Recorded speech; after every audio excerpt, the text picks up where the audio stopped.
Welcome back, WCW Podcast on the radio.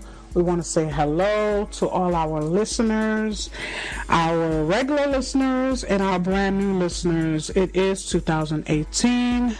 We are back from the holiday. I know we took longer than usual.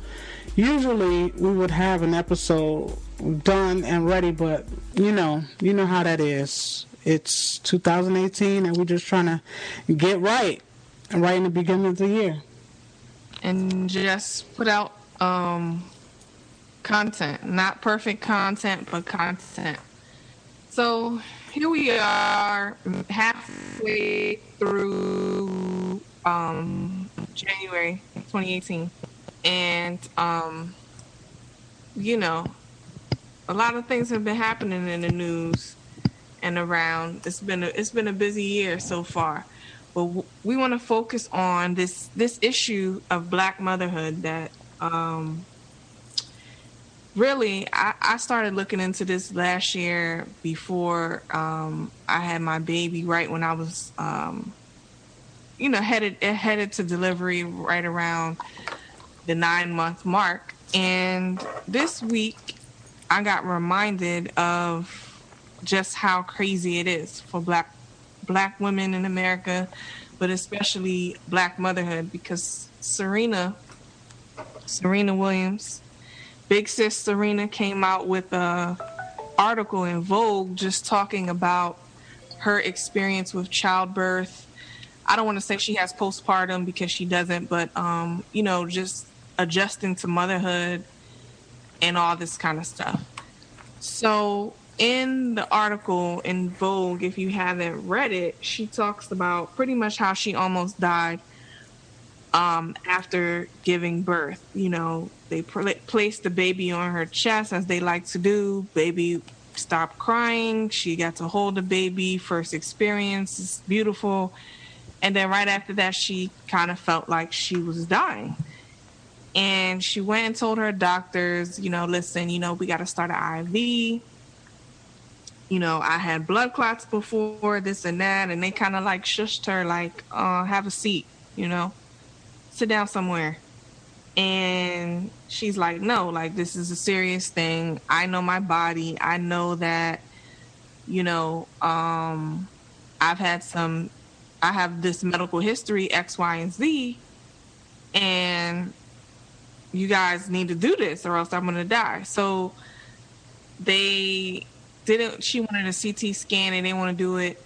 And they tried to do something else. I don't remember exactly, but it didn't work. And then they took her for the CT scan, and then they found out she had the blood clots, and she's like, yeah, you need to listen to Dr. Williams because I know what I'm talking about. But, it's crazy. Like, Black women in this country, when they get ready to give birth or after birth, they have the highest mortality rate in the world for women giving birth, and they are 3 times more likely to die after giving birth or during giving birth than white women. And I was reading in an NPR article that it said that they are twice as likely to college educated Black woman is like twice as likely to die than an uneducated white woman. So that's saying, you can't escape it, whether you're educated, uneducated. If you're Black, the risk is high, and it shouldn't be like that, Mm-hmm. And it's really crazy. Like, it's kind of like Black motherhood doesn't matter, that if something like that could happen to Serena, I'm sure the doctors they know who she is. If something like that could happen to her, what about us when we go into the hospital to have a baby?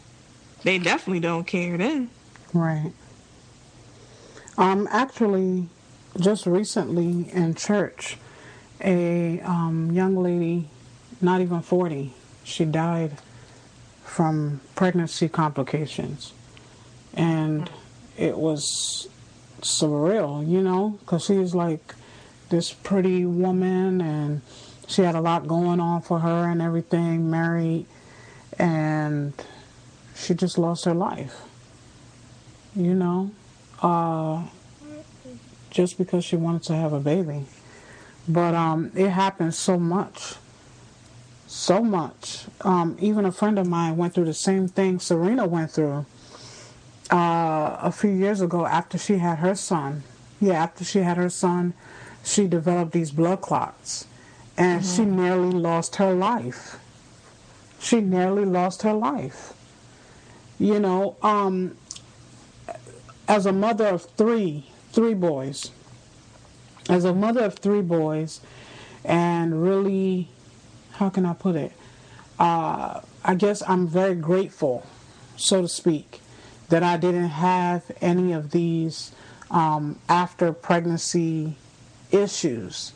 You know, I can say that my very first, from my first to my third kid, I had C-sections, and I can honestly say that when I first was pregnant with my first kid, I read all these books like most new mothers do. I read all these books, you know, telling me, oh, you know, this and that, and how to prepare for a regular regular delivery and C-section and all of that. And I remember like taking the whole C-section chapter and just like turning it over, because I just said to myself, I'm like glass. I'm African. Africans don't have C-sections just because, you know. So I'm automatically like, man, I ain't having no C-section. I'm good. I don't need to. Let me close this up. I'm good. Listen, after 16 hours of labor trying to, you know, figure out if this kid want to come or not, that his heart level started going down, you know.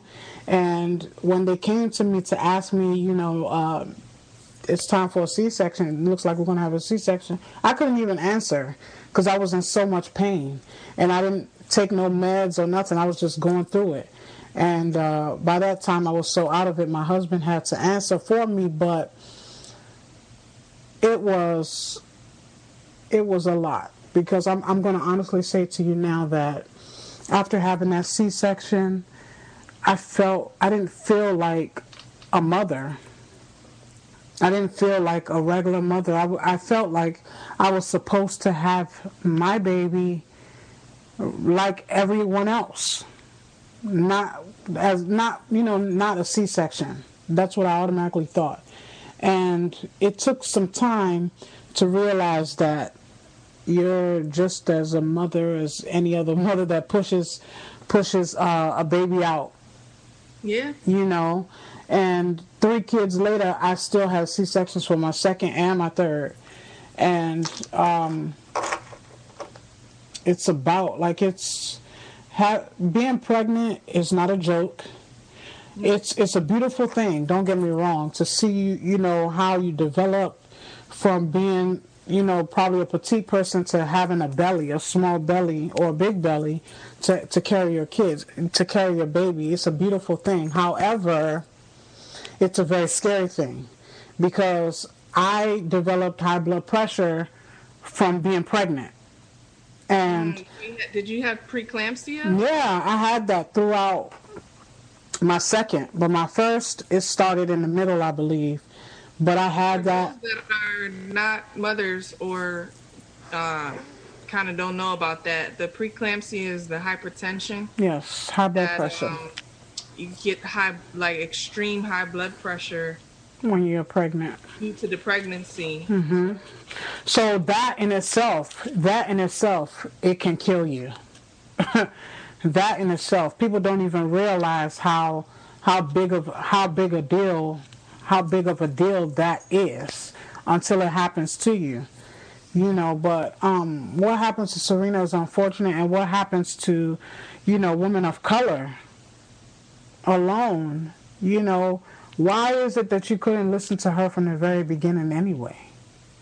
Yeah, and why is it as though she doesn't know what she's talking about her own health and her own body, that the medical team is dismissive? And so we have a visitor, guys. So there's a new little one with us on this episode. So if you hear something, then you know that that's her. Right. But and that's what they're talking about in the news now. Serena has, she wants to raise awareness about this issue, but this is what's happening. They're being dismissive to not only in mothers, but just Black women's health around the country for anything. High blood pressure, heart attack, diabetes, cancer, diabetes. They're not listening.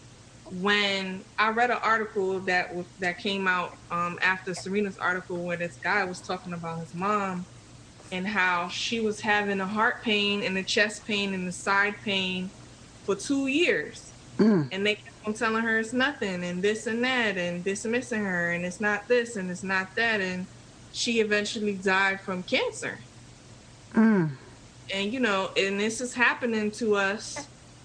And we just want to take this episode to say that you have to be empowered. Absolutely. And you have to be vigilant and educated. Try to educate yourself. Also strong about, like Serena didn't give up in the article. She kept on saying, no, we're going to do this. Like, we're going to do this scan. I have these blood clots. You're going to give me this IV. Right. And you're going to take me back. Like, I need surgery right now. Right. And we have to be forceful in what we think we need for our health when we are at these hospitals, or else you might, I'm not saying that would save everybody's life, but if we do that, that could save a lot of our lives. And as far as my birth story and my experience with this second child, I in the first pregnancy and delivery, I was in a hospital. And, I didn't want any medication. I wanted to do it naturally. And I noticed, I already knew this, but I saw firsthand how, the medical team, nurses and so on, they did not care about what I wanted. They wanted to continue to force the epidural and the Pitocin on me every minute. This time? They were more, the first time. Okay. They were more concerned about giving me that than my own actual health or wants or needs. And so, I felt that that's a bit ridiculous. So I said to myself, no. In my second delivery, I said, I'm going to a birth center and I'm not going to the hospital. And, a lot of people were like, oh, you're crazy. Or a lot of people had doubts and a lot of people, whatever, had negative things to say.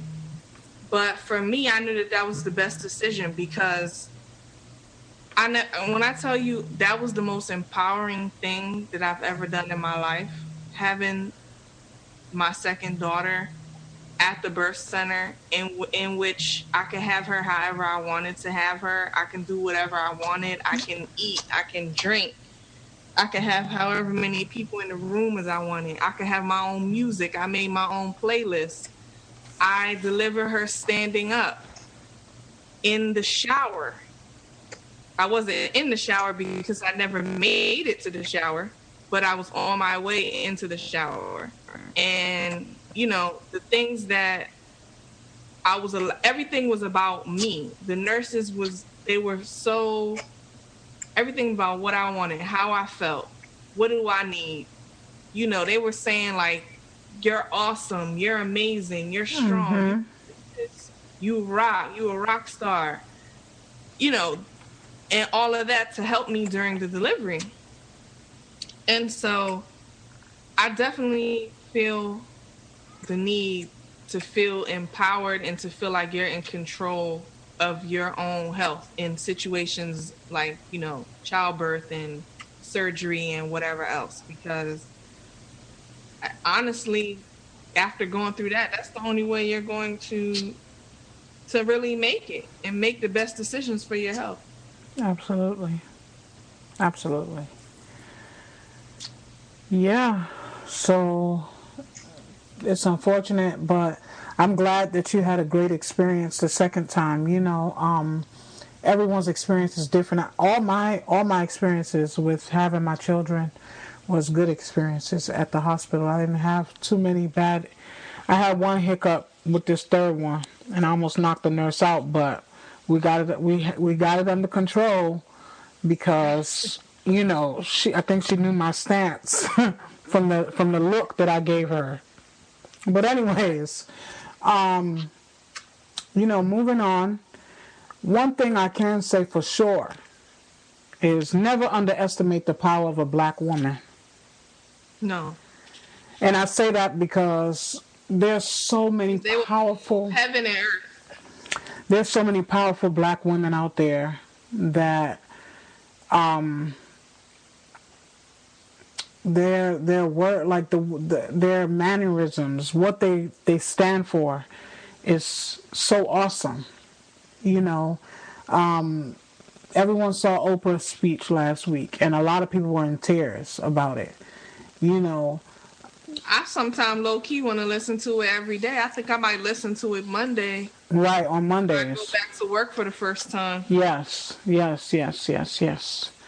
Black women today are totally different from the way we were, and I'm glad that we have a say-so now. I feel kind of like liberated that we can actually speak on our thoughts and how we feel, and what we're not going to stand for anymore.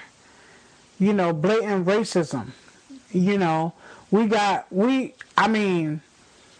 I was born and raised here in the United States of America, so can't nobody take my citizenship, okay? And my entire family is West African, and I'm proud. I'm so proud of it. I have friends from Haiti. I have friends from El Salvador. I got friends from all over the world. And where they're from is not a shithole place. It's not. There's beautiful places there.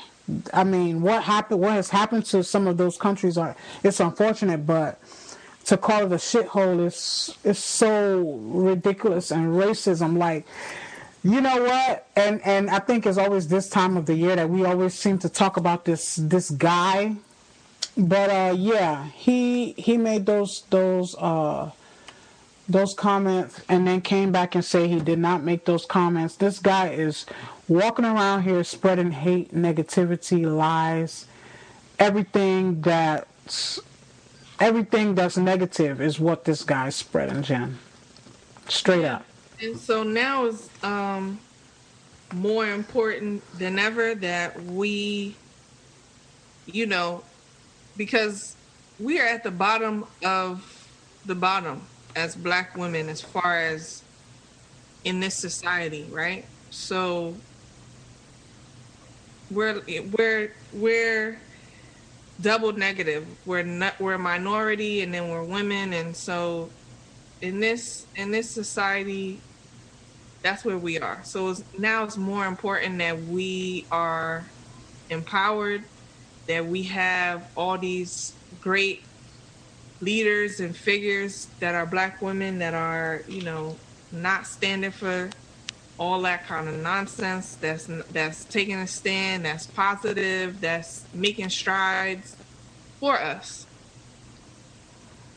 And speaking out on issues that's important on our behalf, because we have a voice. We have, of course, this podcast, but taking certain issues to the larger audience.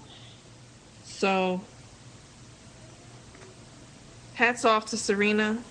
If you haven't read that article, even if you're not a mom, it is a great article, and the things that she said and the things that has come out of her experience, I think is great for all women of color.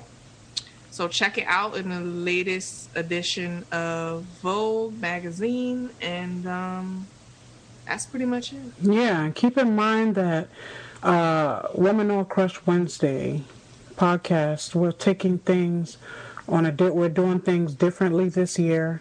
We plan on having at least at least 2 episodes per month. We plan on taking it to the road soon. We'll definitely give you details on that. We're planning a city-to-city tour.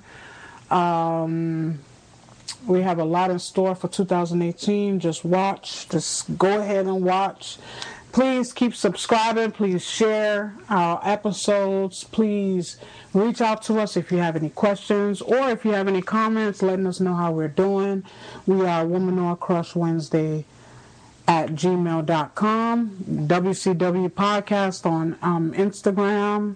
WCW Podcast Show on Facebook. And you can catch us on Spreaker, iTunes, anywhere you listen to your podcast. You'll hear WCW Podcast Show. And we're definitely coming back with some great guests. We're going to definitely have our Motherhood month this year, and we're going to try to do it. It's going to be a really different way we're going to do it this year. I think it's going to be great this year, let's just say. But so far, so good. 2018 is looking really good. The word of the year is do it and do it right. All right. Until another Wednesday. Peace. Peace.